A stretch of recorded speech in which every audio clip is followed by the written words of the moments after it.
até de outros países também, para ouvir a palavra de Deus. Então, vamos abrir então Atos dos Apóstolos, capítulo 14. Vamos ler dois versículos, Atos 14, versículos 21 e 22. Vocês já podem se acertar. Todos encontraram? Amém. Podemos ler? Atos 14, 21 e 22. E tendo anunciado o Evangelho naquela cidade e feito muitos discípulos, voltaram para Listra e Icônio e Antioquia, confirmando os ânimos dos discípulos, exortando-os a permanecer na fé, pois que por muitas tribulações nos importa entrar no reino de Deus. Eu quero repetir com vocês, depois da vírgula aí, depois da palavra fé tem uma vírgula, a gente vai ler depois aí, ó. 1, 2, 3.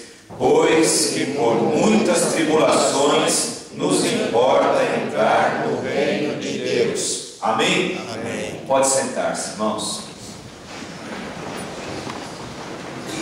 Queridos, eu fiquei falando com Deus essa semana e essa noite. E eu não sei, alguns irmãos aqui já têm a experiência de estar pregando a palavra de Deus, estar ministrando a palavra de Deus. Eu não sei quantos de vocês já tiveram também essa experiência de tentar ficar buscando de Deus uma mensagem e parece que somem todos os versículos da Bíblia. Você fica folheando de lá para cá, de cá para lá, e você fala: Deus, o que o Senhor quer falar com a igreja? Só que durante esse questionamento do Senhor no meu coração, Senhor, eu ficava vendo algumas imagens, alguns rostinhos de alguns irmãos, alguns rostinhos de vocês e de alguns que nem estão aqui, porque eu sei que todo mundo gosta do pastor, até ora pelo pastor, pela família do pastor, mas o coração de um pastor só um outro pastor para entender, ou e o próprio Deus. Ninguém entende, nem a mulher do pastor entende o coração do pastor, da ligação que ele tem com as pessoas que ele vai dar conta um dia. E como eu não conseguia me desvencilhar da imagem de alguns corações, de algumas vidas, eu abri nesse texto e nessa parte que diz assim: pois que por muitas tribulações nos importa entrar no reino de Deus. E aí algo veio ao meu entendimento para falar com vocês nessa noite, trazer à tona mais uma vez essa questão das nossas tribulações, do nosso sofrimento. Por que sofremos? Porque algumas coisas acontecem conosco e a gente não entende por que elas estão acontecendo. Porque se Deus é bom, coisas ruins acontecem.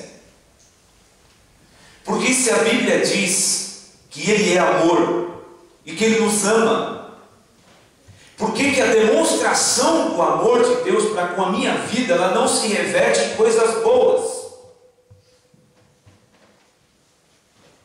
São questionamentos que às vezes vêm ao nosso coração, que às vezes vêm no nosso entendimento e a gente fica assim, meio perdidos.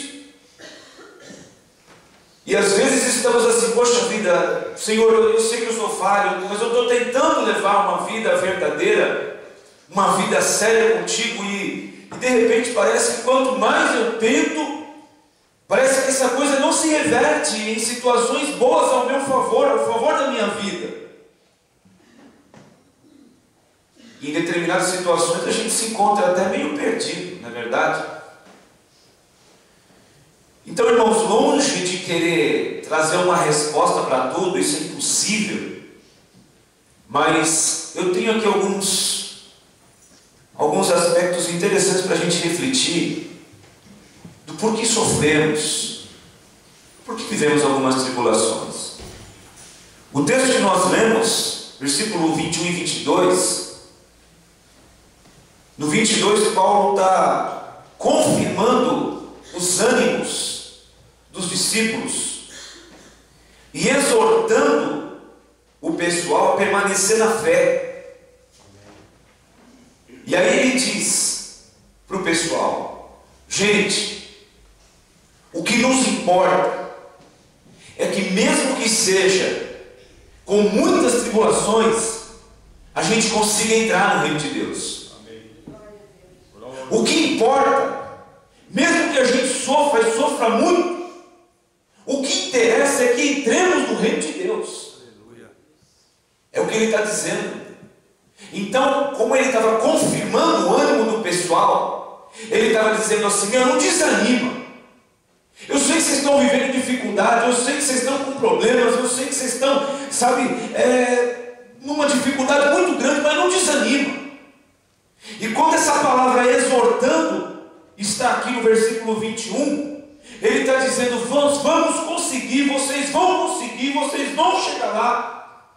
Então não parem a caminhada, não deixem que tudo o que está acontecendo à sua volta interrompam o grande plano que Deus tem para vocês, porque é um plano eterno. E ele está dizendo isso para o pessoal. Se você recuar alguns versículos antes, no versículo 19, ele está dizendo assim, o texto está dizendo assim: sobrevieram, porém, uns judeus de Antioquia e de Icônio, que, tendo convencido a multidão, apedrejaram a Paulo e o arrastaram para fora da cidade, cuidando que estava morto. Preste atenção, o versículo 21 e 22 está falando de alguém que está confirmando o ânimo dos outros, que está estimulando os outros a prosseguir a caminhada, a não parar, e está dizendo para os outros o seguinte: eu sei que vocês estão vivendo em tribulações, mas o que mais importa para nós é que, mesmo que seja com tribulações, nós entremos no reino de Deus. E esse alguém que está estimulando os outros, ele acabou de ser apedrejado, irmãos. Tente imaginar alguém sofrer um apedrejamento. Nós não temos nem como imaginar isso direito. Isso não passa pela nossa realidade. Nunca passou. Mas era a realidade que eles viviam lá no primeiro século. A realidade da lei judaica. Muita gente morreu assim. E Paulo, por pregar o Evangelho. E mais, se você recuar um pouquinho mais, no versículo 8, a origem desse apedrejamento aconteceu ali pela cura de um homem. Versículo 8: estava assentado em Listra certo homem, leso dos pés, coxo desde o ventre de sua mãe, o qual nunca tinha andado. Este ouviu falar Paulo, que fixando os olhos nele e vendo que tinha fé para ser curado, disse a ele em alta voz: levanta-te direito sobre teus pés. E ele saltou e andou. Aleluia. Aleluia. Irmãos, Deus acabou de usar a vida dele para levantar um homem que nunca tinha andado na vida. Deus usou a vida do apóstolo Paulo para levantar um homem paralítico de nascença. O homem está lá no chão, e eu fico também imaginando, eu gosto de ler a Bíblia, imaginando o que está acontecendo, o que ocorreu ali, tentando entrar na cena. E de repente ele está ali ministrando, pregando, e ele vê aquele homem paralítico, e a Bíblia diz que ele olha nos olhos do homem. Olha que coisa. E olhando nos olhos do homem, o olhar daquele homem disse a Paulo: eu tenho fé para ser curado. Amém. Aleluia. Paulo não fez nada, ele só disse: levanta, fica direito sobre os teus pés. E o homem levantou e saltou. E aí o que aconteceu? A multidão que estava ali começou a se juntar o pessoal e disse: olha, os deuses desceram até nós, o pessoal pagão, né? Júpiter, Mercúrio, e pegaram animais ali todos para sacrificar em homenagem a Paulo e a Barnabé. E eles disseram: não façam isso, nós somos homens como vocês, a gente só está aqui pregando o Evangelho para que vocês se convertam ao Deus vivo, que criou os céus, que criou a terra. Nós não estamos aqui para receber sacrifícios, só Ele é digno da adoração e do louvor e tal. Nós não estamos aqui para aparecer. Deus usou a nossa vida, esse homem foi curado, mas a honra não é nossa, a honra e a glória pertence só a Ele.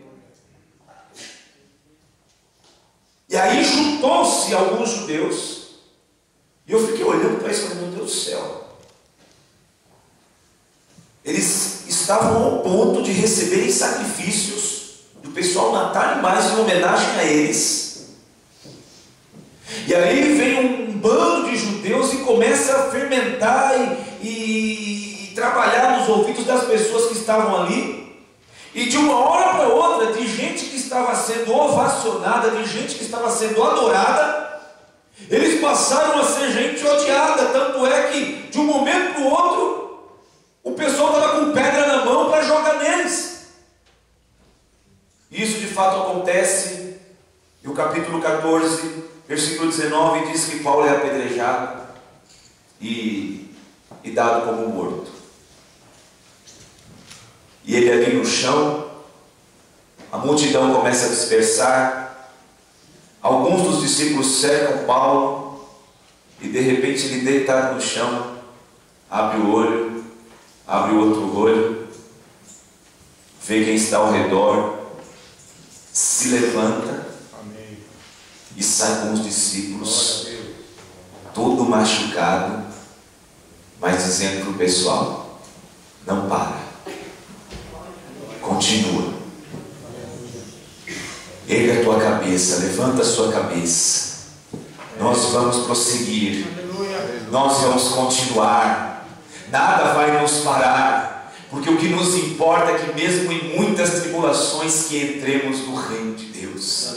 Aleluia, é isso que nos importa. Bom, dentro disso, irmãos, dessa questão da tribulação que eu estava falando com vocês há pouco, eu tenho seis aspectos interessantes para a gente amadurecer e refletir sobre o sofrimento, sobre a tribulação, sobre a dificuldade. Então, em primeiro lugar, por que sofremos? Por que às vezes Deus sendo bom, Deus nos amando, as coisas ruins acontecem para nós?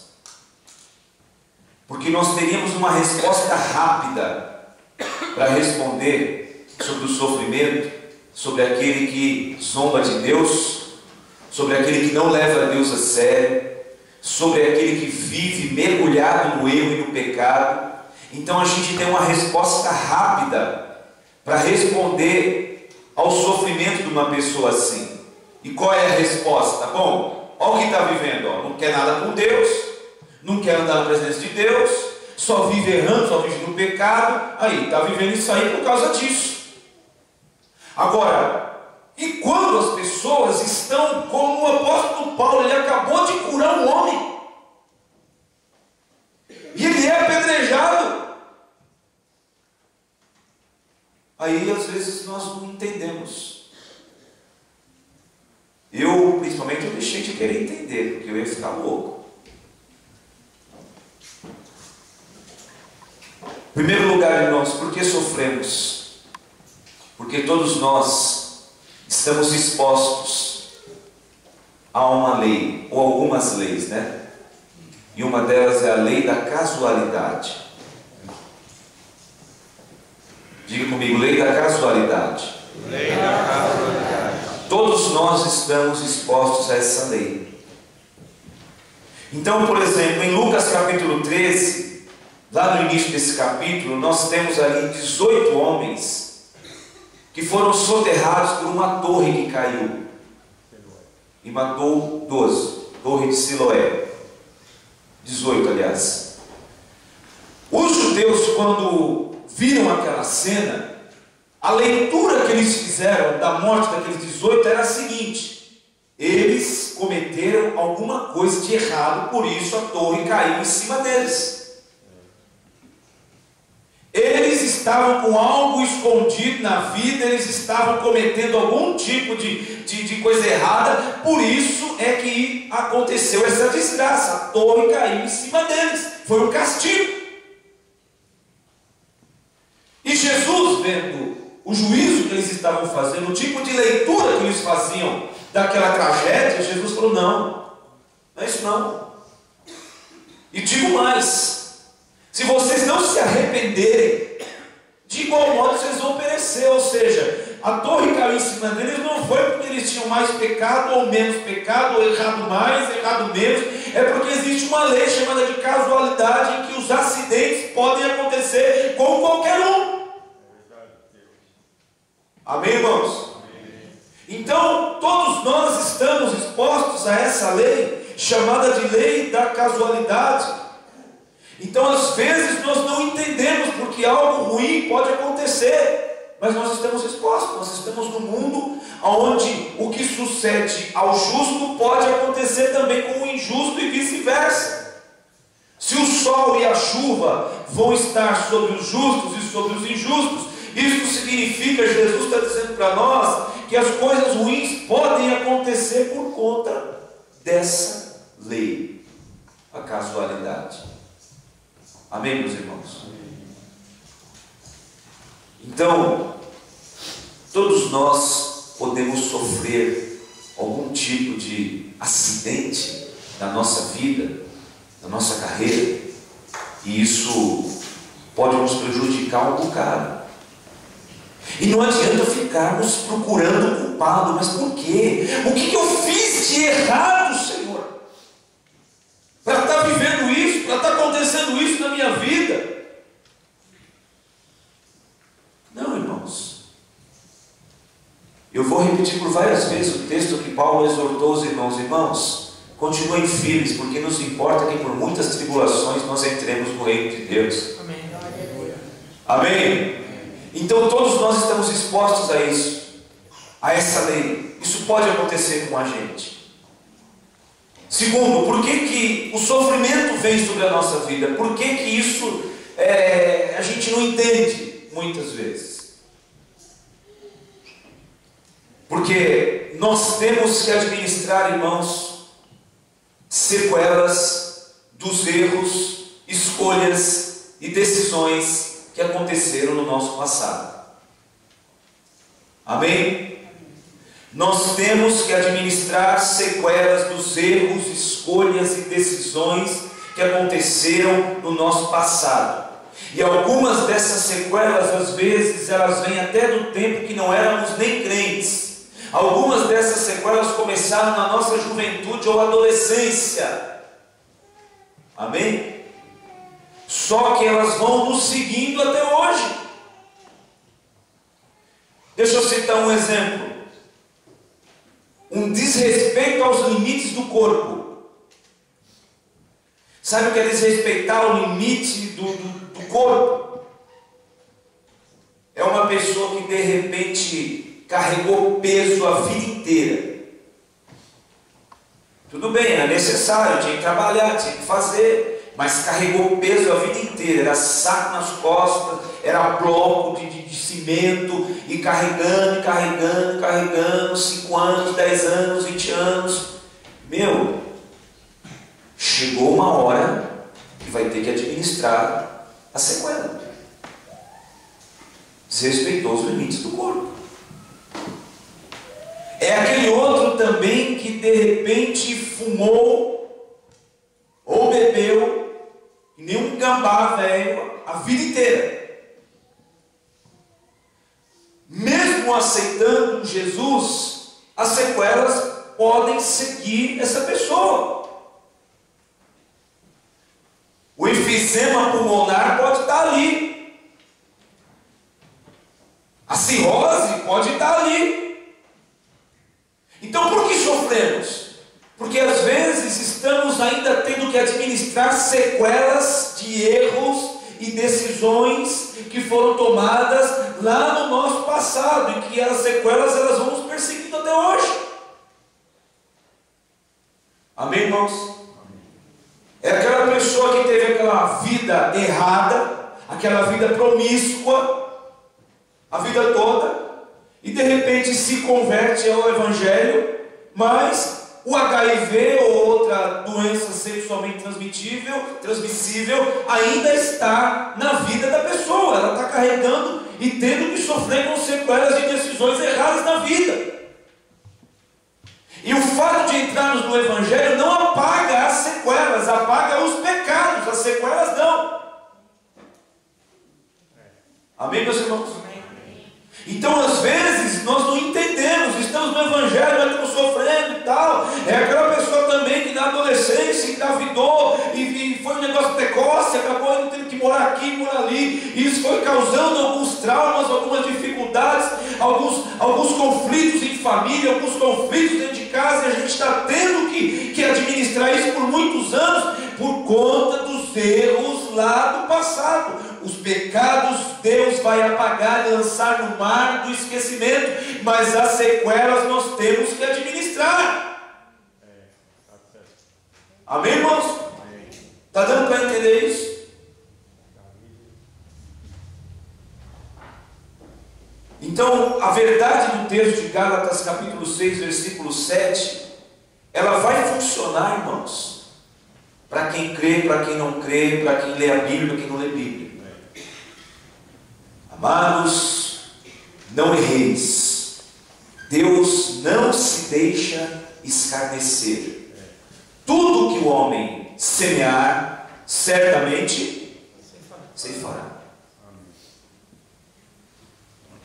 Diante disso, irmãos, nós podemos também estar sofrendo por perda de oportunidades que nos foram dadas lá atrás. Amém? Então nós temos que estar administrando, não porque as coisas não aconteceram do jeito que a gente queria, porque nós deixamos algumas oportunidades preciosas, valiosas e raríssimas e não agarramos ali atrás, e hoje nós estamos amargando algumas situações que não gostaríamos. Por quê? Porque a gente deixou que as oportunidades passassem. Como diz um certo pastor, amigo nosso, a oportunidade, a primeira vez que ela aparece, ela vem cabeluda, cabelo na cintura, então a hora que ela passa, você consegue segurar. A segunda vez que ela aparece, ela já aparece com o cabelo assim, chanelzinho, aí já fica mais difícil de pegar. Na outra vez que ela vier, ela vem careca, aí você não pega mais. Amém, irmãos?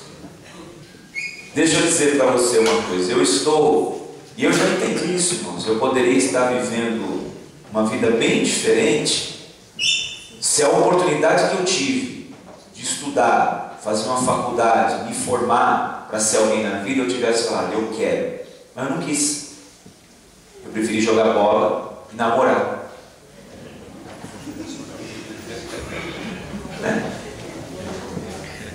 E as escolhas que nós fazemos hoje, elas causam uma repercussão do nosso amanhã. Amém, irmãos? Uma irmã me perguntou, pastor, você é formado em quê mesmo? Qual é a sua formação acadêmica? Eu falei, igualzinha do Pedro, pescador da Bíblia. Sou formado. Sério, pastor? Você não é formado em nada? Senti um ar de decepção na irmã, né? Meu pastor não é formado em nada, gente. É decepção. Pensei, pelo jeito que ele fala, parece que ele não é formado em nada. Agora, você acha que eu me glorio disso, irmãos? Você acha que eu acho isso bacana?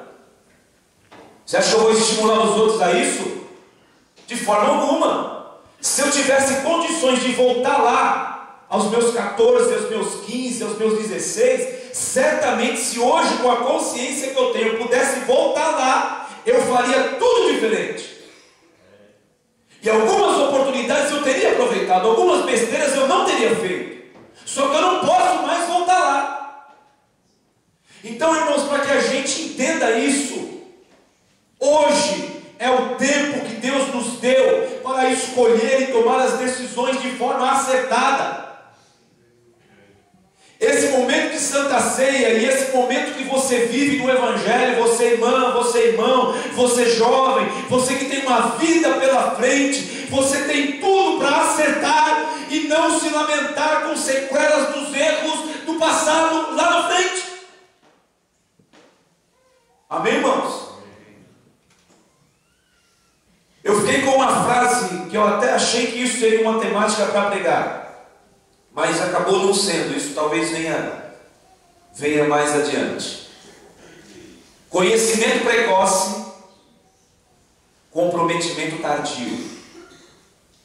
Diga comigo: conhecimento precoce, comprometimento tardio.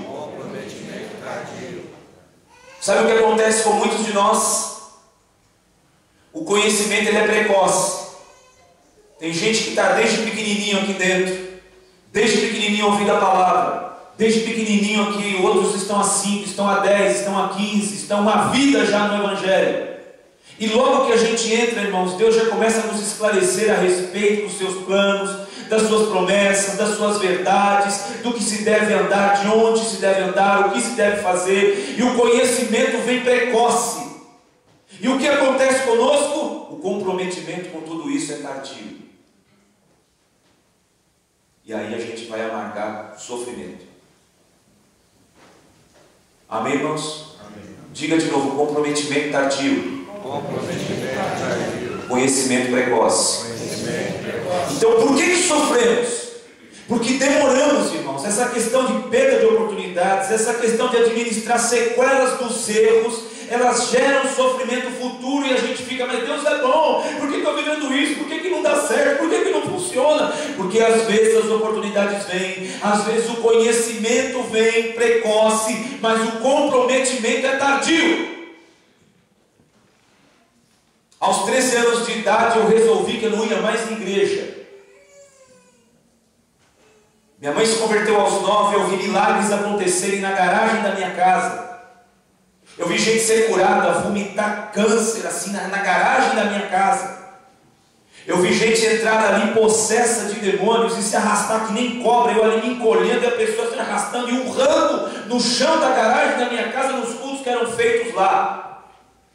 E aos 13 anos eu achei: ainda vai de igreja, eu não quero saber, eu não quero. E comecei a brigar com minha mãe, brigar com meu pai: não quero ir, não quero ir, não quero ir. Eles não tiveram como me arrastar para a igreja.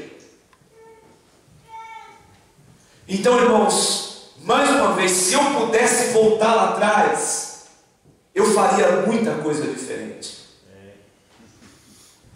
Porque dos 13 até os 24, a maioria das coisas que eu fiz, eu me arrependo. Amém, irmãos? Porque o conhecimento veio precoce e o comprometimento veio tardio. Cuidado com isso, irmãos. Quanto mais alimentamos, quanto mais somos alimentados com informações de Deus, precisamos nos comprometer com elas. Amém? Ah, mas eu sou novo ainda, a mentalidade de ostra que eu tinha. Eu sou novo ainda, eu preciso viver, eu preciso desfrutar, eu preciso curtir. Eu sei que esse negócio de igreja está certo, meus pais estão certos, eu sei, mas eu preciso viver um pouquinho as coisas legais que tem. Por quê? Porque daqui a pouco a minha vida passa. E o conhecimento vem precoce, só que a gente quer deixar o comprometimento lá para frente. E pode ser tardio, e a gente vai amargar sofrimentos que Deus não planejou e nem queria. Amém, meus irmãos? Então, em primeiro lugar, por que sofremos? Lei da casualidade. Em segundo lugar, por que sofremos? Desrespeito aos limites do corpo, decisões e escolhas erradas do passado e perda de oportunidades que são valiosíssimas na vida e que às vezes não vêm por duas vezes. Terceiro, por que sofremos? Porque o Senhor prova o justo. Salmo 11, versículo 5, parte A do versículo. O Senhor prova o justo. Amém. Aleluia. Diga para o irmão: o Senhor prova o justo.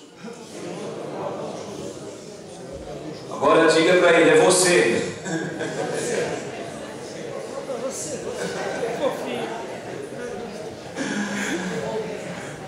Irmãos, como eu gostaria, ou como nós todos gostaríamos que Deus trabalhasse com a gente de uma forma diferente.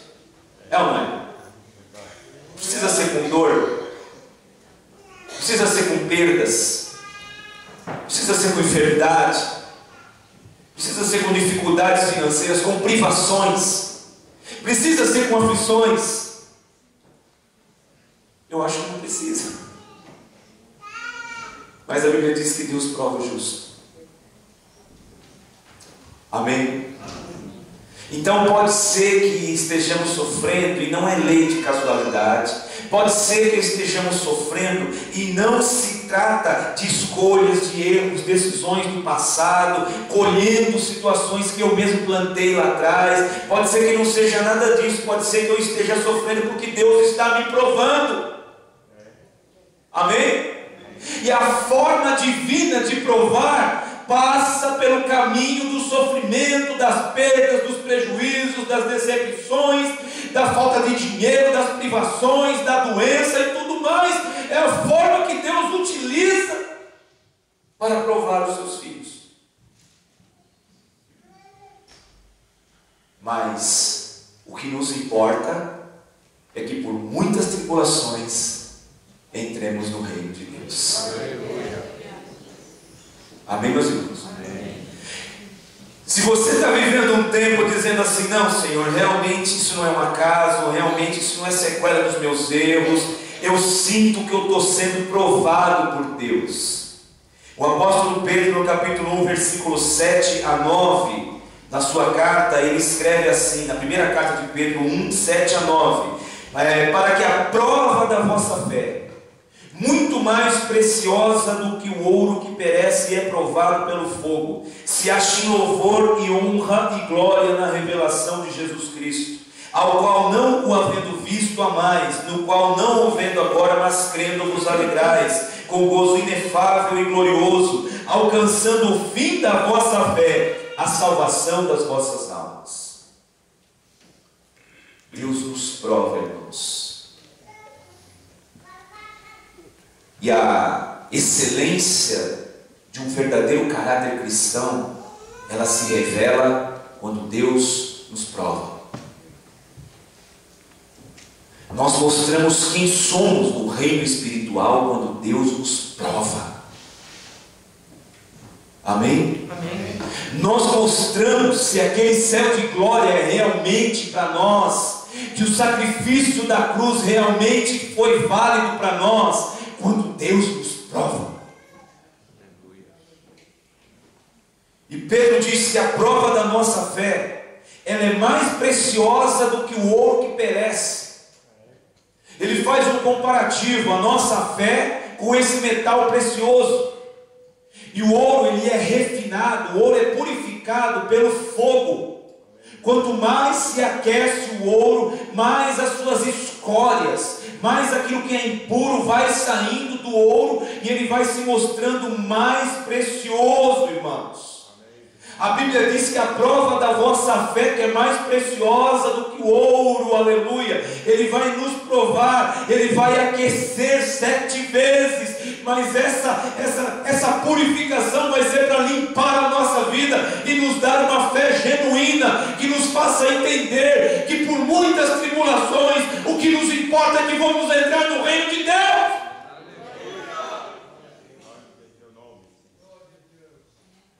O próprio Senhor Jesus não deixou ninguém enganado quando ele diz: olha, eu digo essas coisas para vocês, para que em mim vocês tenham paz. Nesse mundo vocês sofrerão não poucas, mas muitas aflições, mas façam o seguinte: tenham bom ânimo, porque eu venci o mundo.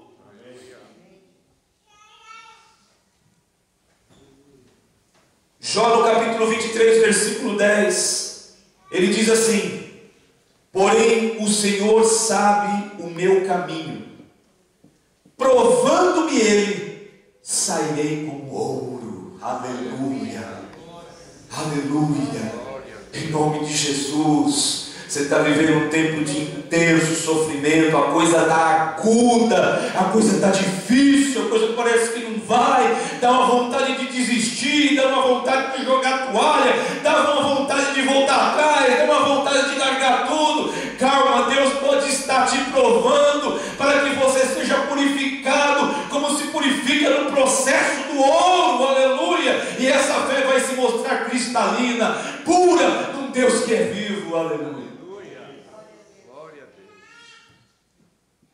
Esses dias eu recebi um e-mail de uma pessoa dizendo: pastor, eu não aguento mais, eu joguei a toalha. Que era sempre a expressão que eu usava para falar com tal pessoa. Falou: continua, não joga a toalha não, prossegue, Deus pode fazer uma obra. Amém. E aí chegou um e-mail lá, hora que eu abri o e-mail, meu coração doeu assim: pastor, eu joguei a toalha, eu não aguento mais. Eu parei. Aí eu falei: não vou nem responder. Dobrei meus joelhos e fui orar. No dia seguinte a pessoa ligou para mim, disse o que estava acontecendo e falou: pastor, eu não vou jogar a toalha, eu vou prosseguir. Aleluia. Eu vou prosseguir. Eu falei: é isso. A prova da vossa fé, mais preciosa do que o ouro que perece, ela se achará em louvor e glória na revelação de Jesus Cristo, porque o fim dessa fé é a salvação das nossas almas. Aleluia, não joga a toalha. Era o que o Paulo estava fazendo com o pessoal no versículo 22, confirmando o ânimo do pessoal, dizendo: olha, não para, não joga a toalha, continua. Imagina o corpo dele ensanguentado, a sua roupa grudada, porque ele acabou de ser apedrejado, e ele dizendo para o pessoal: não para, continua, nós vamos vencer. Não nos importa com muitas tribulações, é que a gente entre no reino de Deus.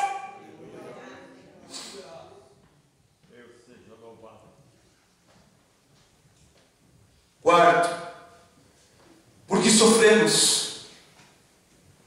Por que queremos jogar a toalha? Por que não entendemos as situações que nos sobrevêm? Eu acredito também, irmãos, que é porque Deus deseja que nós tenhamos um argumento forte e sólido em nossa vida para consolar os outros. Amém? Amém.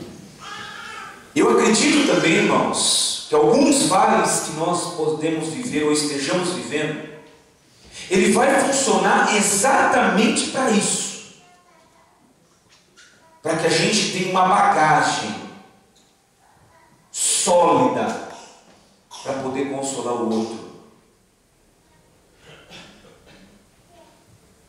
2 Coríntios capítulo 1, versículo 3 em diante: bendito seja o Deus e Pai de nosso Senhor Jesus Cristo, que nos consola em toda a nossa tribulação, para que também possamos consolar os que estiverem vivendo as mesmas tribulações que nós, com a mesma consolação que Deus nos tem consolado.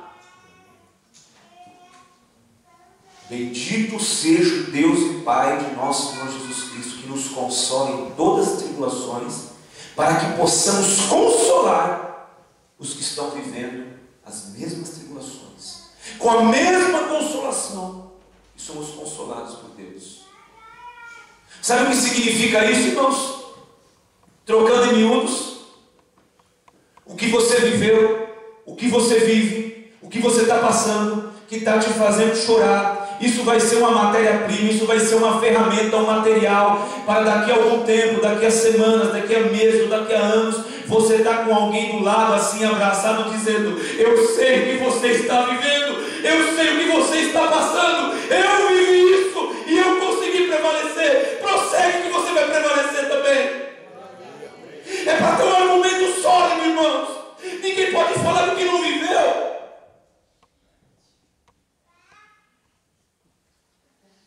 Então guarda isso. Você está sofrendo com uma doença, você está sofrendo com um prejuízo, você está sofrendo porque perdeu alguém, você está sofrendo porque foi decepcionado. ainda para muita coisa na mão de Deus. Deus ainda vai pegar isso para que você abrace alguém e console alguém. E o legal de tudo isso, irmãos, é que a palavra está dizendo: bendito seja o Deus e Pai de nosso Senhor Jesus Cristo, que nos consola em toda a nossa tribulação. Além disso se tornar uma ferramenta na mão de Deus ali adiante, nesse momento nós contamos com o consolo de Deus. Feche teus olhos, levanta tua mão, diga: Senhor, me consola, me ajuda a prosseguir, me ajuda a continuar, porque eu sei que daqui a pouco eu vou estar com alguém do meu lado, dizendo: a tua família está assim, mas a minha estava pior do que a sua, e Deus fez uma grande obra, então prossegue. O teu casamento está assim, mas prossegue, porque o meu estava muito pior e Deus fez uma grande obra. A tua vida está passando por isso, a tua situação está assim, essa enfermidade está assim, mas eu vivi isso na pele, e você vai vencer também. Amém, irmãos? É um argumento sólido. Quinto lugar, nós sofremos por quê? Porque, irmãos, o sofrimento, ele mexe muito com o nosso caráter, sabia disso? Pode reparar, as pessoas mais humildes, normalmente, as pessoas mais humildes, as pessoas mais mansas, mais compreensivas, mais perdoadoras, as pessoas que mais amam, são aquelas que sofreram. Pode reparar. As pessoas que são mais dispostas, na maioria das vezes, a estender a mão para o outro, são as que sofreram.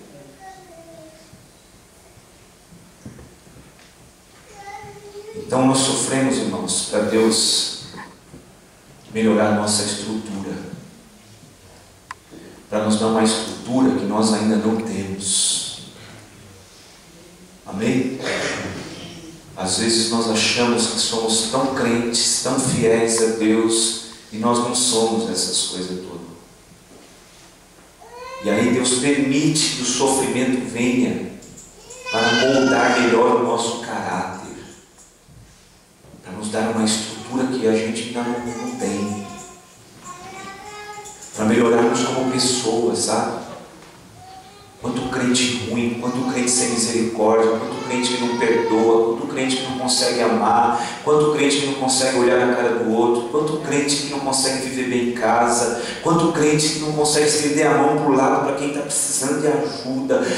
Às vezes o sofrimento vem, irmãos, para nos tornar melhores como pessoa. Amém, irmãos? Por isso que o apóstolo Paulo, ele diz algo maluco lá no capítulo 5 de Romanos, e ele diz no versículo 3, em que nós nos gloriamos nas tribulações, sabendo que a tribulação produz a paciência, sabendo que a paciência produz a experiência, e sabemos que a experiência ela gera em nosso coração a esperança. E a esperança não traz confusão, porque o amor de Deus é derramado em nossos corações pelo Espírito Santo que nos foi dado. Porque sofremos, irmãos, para melhorarmos o nosso caráter, para aprendermos o que é ser gente, para termos uma estrutura que ainda não temos, para olhar para o outro com um olhar de misericórdia e não com um olhar de acusação. E para termos uma estrutura regada de experiência, de perseverança, de paciência e de esperança. Amém. Aleluia. Por isso que o apóstolo Paulo, no versículo 22, ele está confirmando os ânimos do pessoal. Olha, não para, continua, não larga, não joga a toalha. E ele vai ministrando sobre o pessoal. Ele acabou de ser apedrejado, porque nos importa mesmo, é porque por muitas tribulações a gente entre no reino de Deus, a gente entre no reino do céu. Então não importa se vai ser pedra, se vai ser chicote, se vai ser abandono, se vai ser decepção, não importa. O que importa é que a gente entre lá.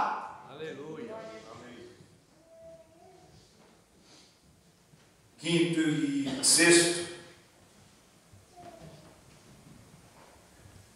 por que Deus nos prova? Por que Deus nos permite sofrer? Em algumas situações, não todas, mas em algumas pode ter certeza, é para que haja uma manifestação maior do agir de Deus em nossa vida.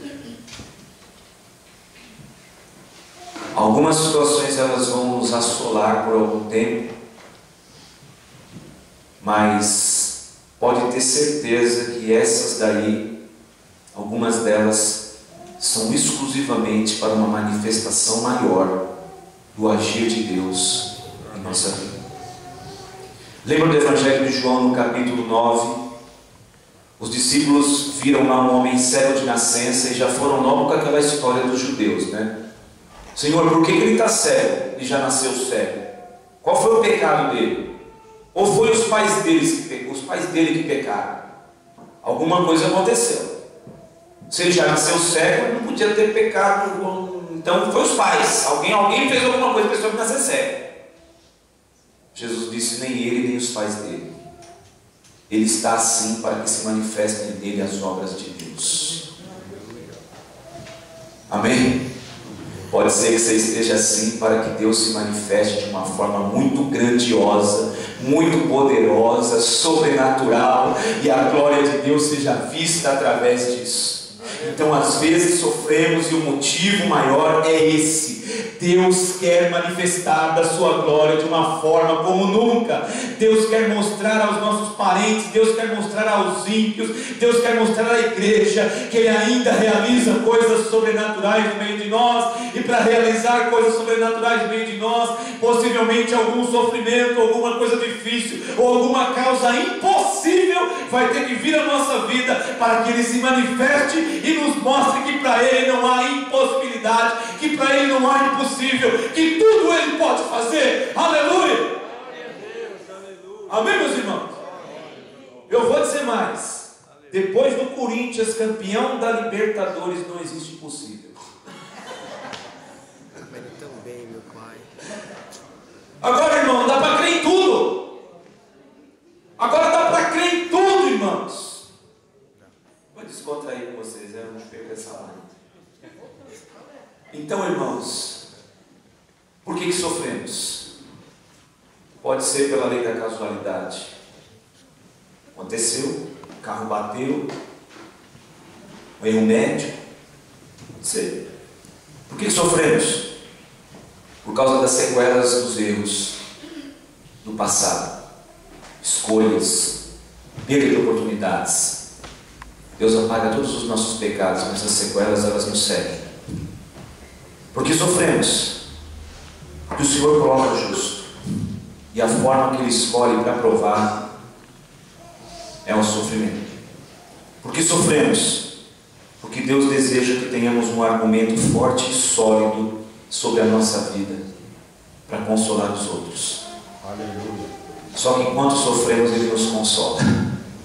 Porque sofremos para obtermos uma estrutura que nós ainda não temos. Tiago, na sua carta, ele escreve no capítulo 1, versículo 2: meus irmãos, considerem um motivo de grande alegria o fato de passarem por diversas provações, pois vocês sabem que a prova da sua fé produz perseverança. E a perseverança deve ter ação completa, a fim de que vocês sejam maduros, íntegros, sem lhes faltar coisa alguma. Por que sofremos? Para que haja uma manifestação maior do agir de Deus em nossas vidas. Amém? Então, talvez estejamos vivendo algo que não está nesses 6 aspectos que eu citei. mas é bem possível que aquilo que estejamos vivendo esteja incluído aqui. E eu quero confirmar o teu ânimo nessa manhã. Versículo 22, confirmando os ânimos dos discípulos e exortando-os a permanecer na fé, pois que por muitas tribulações nos importa entrar no reino de Deus. Ele acabou de ser apedrejado. Você vai virar 2 páginas da Bíblia, ele vai estar no cárcere, no último andar para baixo, né? no andar mais baixo lá do cárcere, que era vários andares na cadeia que tinha lá em Filipos. E esse homem está acorrentado, preso, com marcas de chicote e cantando à meia-noite. Porque ele entendeu que o que importa é que por muitas tribulações a gente entre no reino de Deus. Aleluia. Aleluia. Amém, irmãos? Amém. Tranquilize-se um pouco mais, porque o Senhor está conosco. Aleluia. Essa é uma palavra, irmãos, inspirativa, motivadora para o nosso coração nessa manhã. Aleluia. As nossas ministrações de ser, elas são sempre aquele cajado, aquela cacetada, mas hoje Deus quis tratar de uma forma diferente. Amém. E nos ensinar a respeito do que estamos vivendo, e nos ensinar a respeito da tribulação, e nos ensinar a respeito do sofrimento, e entender que o que importa nisso tudo é que a gente entre no reino de Deus, e nós entendermos que o que passarmos aqui não tem problema, nós vamos ter que passar, não adianta, nós não podemos voltar atrás, nós não podemos jogar a toalha, nós não podemos parar no meio do caminho, nós não podemos deixar com que a dificuldade pare o nosso desenvolvimento, o nosso crescimento espiritual, mas vamos usar essa tribulação para estar cada vez mais perto de Deus, cada vez mais aos pés de Deus, cada vez mais na presença de Deus. Quanto mais ela me apertar, mais eu estou na sua presença. Quanto mais ela me apertar, mais estarei orando. Quanto mais ela me apertar, mais estarei debruçado na palavra. Quanto mais ela me apertar, mais eu estou na casa de Deus, porque eu vou na contramão daqueles que vão para trás. Eu quero ir para diante, eu quero ir para frente, porque eu entendo que por muitas tribulações o que eu quero é entrar no reino de Deus. Amém, meus irmãos? Amém. Levante a tua mão ao céu assim. Eu quero profetizar sobre a sua vida agora. Que o Deus de toda graça que em Cristo vos chamou à sua eterna glória, depois de haverdes padecido um pouco, Ele mesmo vos aperfeiçoará, confirmará, fortificará e fortalecerá. A Ele a glória e o poderio para todos sempre. Amém. Aleluia. Em nome de Jesus. Glória a Deus. Fique de pé, vamos fazer uma oração. Eu sinto a unção do Espírito Santo na minha vida. Eu sinto a alegria do Espírito Santo. Eu estou muito contente. Glória a Deus. Estou muito feliz. Ontem eu estava numa igreja na Vila Guilherme, tem uma irmãzinha. Ela tem o jeitinho da Maria Cambuí aqui da nossa igreja. Acho que toda igreja tem uma cambuizinha, né? E ela veio e me abraçou. Pastor, que saudade! Ô pastor, sabe que eu me lembro de você todo dia. Eu falei, nossa, é mesmo, irmã? Que bênção! É que eu vejo aquele comercial do Janequine e eu lembro de você. Olha, eu achei que era o Antônio Bandeiras, meu. Pronto. Eu não vou nem pregar mais. Eu faço de jeito. Pronto. Desculpa, tá, irmãos? Tá certo que a irmã tem um leve retardamento. Mas é leve, não é muito. Mas, desculpa moçada, desculpa, tá? Já me aqui. Aí é legal escutar isso no meio da dificuldade, não é verdade? Feche teus olhos em nome de Jesus. É uma redundância dizer isso, mas Deus está olhando para o teu coração. Deus não está alheio ao que você está vivendo. Não é que Ele não quer te curar. Não é que Ele não quer resolver. Os processos dele a gente não entende. E Paulo conseguiu prosseguir porque ele não ficou querendo entender. O que ele diz para os irmãos é: irmãos, continuem firmes. O que importa para nós é entrarmos no reino, mesmo que seja com muita tribulação. Não podemos ficar de fora dele. Então está sendo perseguido, está faltando dinheiro, o corpo está doendo,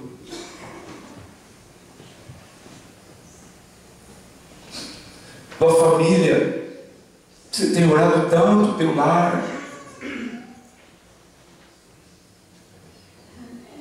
O Deus de toda graça que em Cristo vos chamou a sua eterna glória, depois de padecido um pouco, Ele mesmo vos aperfeiçoará.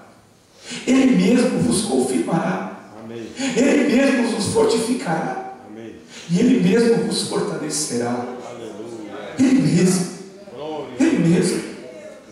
Se você puder botar a mão no seu coração assim e fazer uma oração a Deus.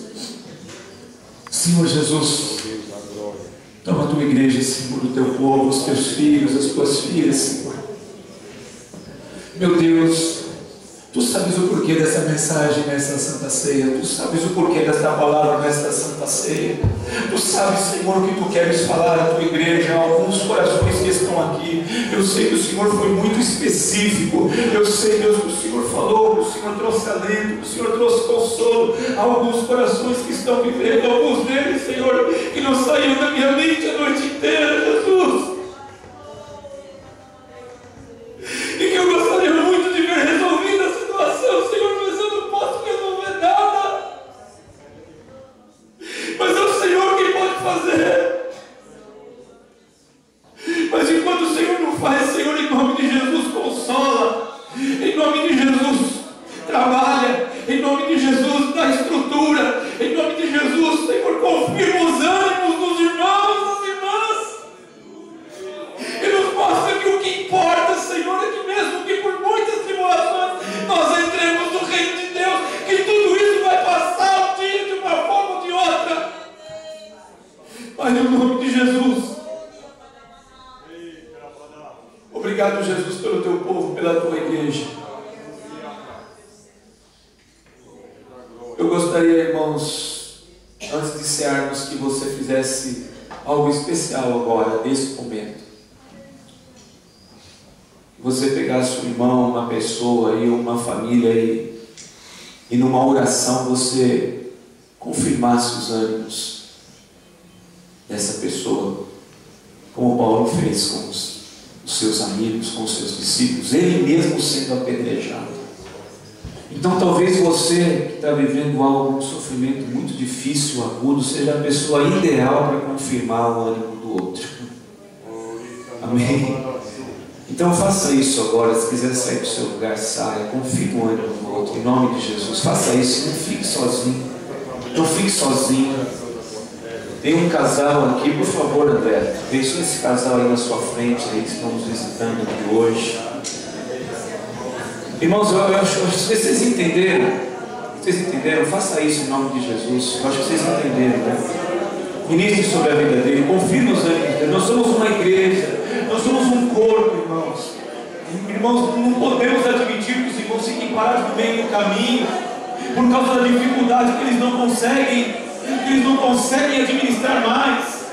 Como a irmã que me escreveu dizendo: pastor, eu não aguento, vou jogar a toalha, eu não quero mais, eu não quero mais. Oh, em nome de Jesus, ministre sobre a vida desse irmão. Talvez você esteja abraçado com alguém ali que não tem ninguém, mas hoje ele tem o seu abraço, ele tem a sua oração, ele tem uma palavra profética que vai sair dos seus lábios, que vai sair da sua boca. Profetiza, meu, você está vivendo um sofrimento agudo, você está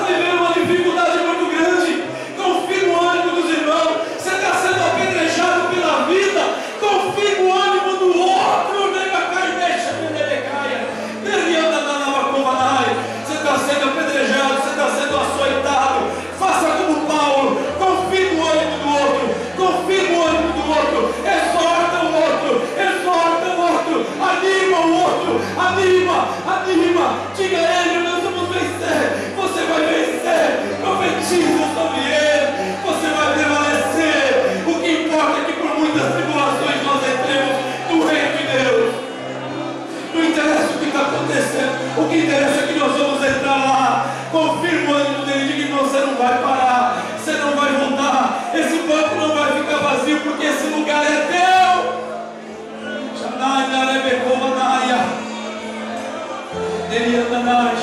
Em nome de Jesus, confirma o ânimo dele. Confirma o ânimo dele. Confirma o ânimo dele. Confirma.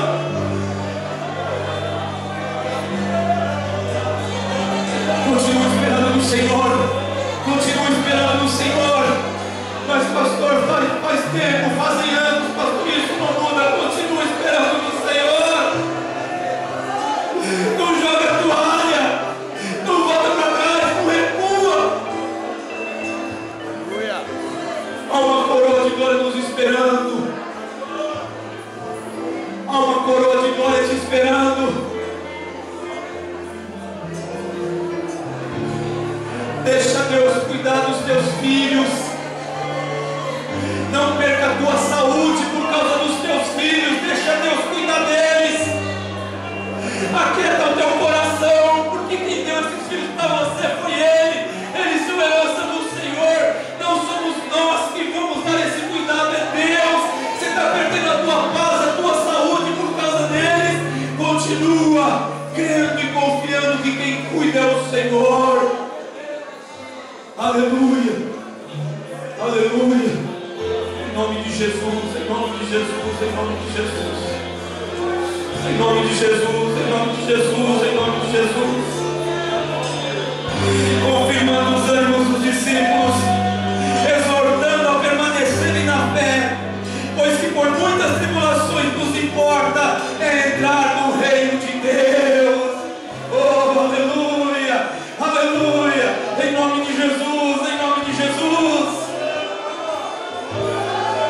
em nome de Jesus.